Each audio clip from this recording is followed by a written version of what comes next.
Hi everyone, welcome back to my YouTube channel. ಇವತ್ತು ನಾನು oats ಪಡ್ಡು ಹೇಗೆ ಮಾಡೋದು ಅಂತ ತೋರಿಸ್ತಾ ಇದ್ದೀನಿ. ಬನ್ನಿ ನೋಡ್ಕೊ ಬರೋಣ.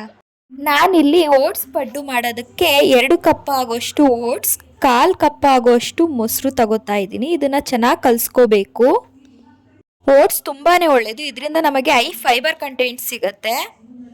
ನೆಕ್ಸ್ಟ್ ಇದಕ್ಕೆ ನಮಗೆ ಬೇಕಾದ ವೆಜಿಟೇಬಲ್ಸ್ಗಳನ್ನ ಹಾಕೋಬೋದು. ನಾನಿಲ್ಲಿ ಕ್ಯಾರೆಟ್, ಬೀಟ್ರೋಟ್, ಕ್ಯಾಬೇಜ್, ಕ್ಯಾಪ್ಸಿಕಮ್, ಸಣ್ಣದಾಗಿ ಕಟ್ ಮಾಡಿ ಇಟ್ಕೊಂಡಿರೋ ಮೆಣಸಿನ್ಕಾಯಿ, ಕೊತ್ತಂಬರಿ ಸೊಪ್ಪು, ಪನ್ನೀರ್ನ ಆ್ಯಡ್ ಮಾಡ್ಕೋತಾ ಇದ್ದೀನಿ. ನೆಕ್ಸ್ಟ್ ಇದಕ್ಕೆ ಸ್ವಲ್ಪ ಸಾಲ್ಟ್, ಪೆಪ್ಪರ್ ಪೌಡರ್, ಜೀರಿಗೆ ಪುಡಿ, chilli powder, amchur powder, garam masala powder, ಸ್ವಲ್ಪ ಅರಿಶಿನ ಪುಡಿ, ಸ್ವಲ್ಪ ಶುಂಠಿ ಬೆಳ್ಳುಳ್ಳಿ ಪೇಸ್ಟ್ ಹಾಕ್ಕೊಂಡು ಚೆನ್ನಾಗಿ ಕಲಿಸ್ಕೋಬೇಕು. ನೋಡಿ, ಈ ಥರ ಮಿಕ್ಸ್ ಮಾಡ್ಕೋಬೇಕು. ನಾವಿಲ್ಲಿ ಓಟ್ಸ್ ಮತ್ತು ವೆಜಿಟೇಬಲ್ಸ್ ಹಾಕಿರೋದ್ರಿಂದ ನಮಗೆ ಫೈಬರ್ ಕಂಟೆಂಟ್ ಸಿಗುತ್ತೆ. ಹಾಗೆ ಪನ್ನೀರ್ ಹಾಕಿರೋದ್ರಿಂದ ನಮಗೆ ಪ್ರೋಟೀನ್ ಸಿಗುತ್ತೆ. ಇದನ್ನು ಚೆನ್ನಾಗಿ ಕಲಿಸ್ಕೊಂಡಿದ್ದಾದಮೇಲೆ ಇದನ್ನು ಉಂಡೆ ಕಟ್ಟಬೇಕು. ನೋಡ್ತಿದ್ದೀರಾ, ಈ ಥರ ಪಡ್ಡು ಶೇಪಲ್ಲಿ ಬರಬೇಕು, ಆ ಥರ ಉಂಡೆ ಕಟ್ಟಬೇಕು. ನೆಕ್ಸ್ಟ್ ಇದನ್ನು ಒಂದು ಪ್ಲೇಟ್ಗೆ ಸರ್ವ್ ಮಾಡ್ಕೋತಾ ಇದ್ದೀನಿ ಉಂಡೆ ಕಟ್ಕೊಂಡು.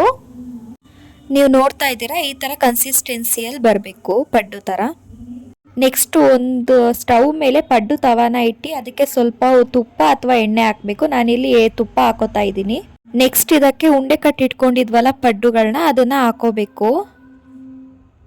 ನೆಕ್ಸ್ಟ್ ಒಂದು ಲಿಡ್ ಕ್ಲೋಸ್ ಮಾಡಿ ಇದನ್ನು 5 ಮಿನಿಟ್ಸ್ ಮೀಡಿಯಮ್ ಫ್ಲೇಮಲ್ಲಿ ಬೇಯಿಸ್ಕೋಬೇಕು.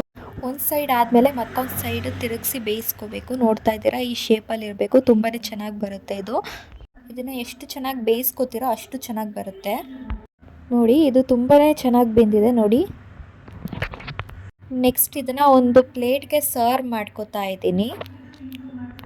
ಈಗ ಟೇಸ್ಟಿಯಾದ ಓಟ್ಸ್ ಪಡ್ಡು ಸವಿಯೋದಕ್ಕೆ ರೆಡಿ. ಕೊನೆಯಲ್ಲಿ ನಾನು ತುರಿದಿಟ್ಕೊಂಡಿರೋ ಕ್ಯಾರೆಟ್, ಸಣ್ಣದಾಗಿ ಹೆಚ್ಚಿಟ್ಕೊಂಡಿರೋ ಕೊತ್ತಂಬರಿ ಸೊಪ್ಪನ್ನ ಹಾಕೋತಾ ಇದ್ದೀನಿ.